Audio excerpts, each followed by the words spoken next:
শুভকামনা নিয়ে একটা গল্প বলে আমি 6 নম্বরে যাচ্ছি।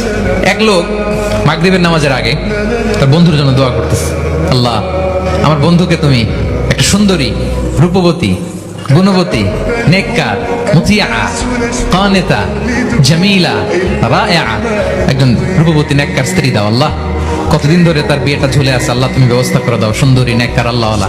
তো সে তো তার বন্ধুর জন্য প্রাণ ভরে দোয়া করতেছে, আর তার স্ত্রী ওয়াইফ পাশেই ইফতারি রেডি করতেছিল। এই দোয়া শুনে মহিলা তো তেলে বেগুনে জ্বলে উঠছে, দৌড়ে আসে বলছে, এই তুমি কিসের দোয়া করো, রাখো।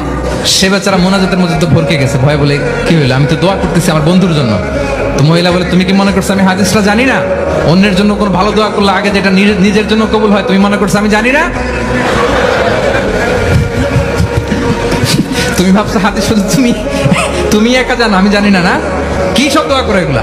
আল্লাহু আকবার, আল্লাহ রহম করুক।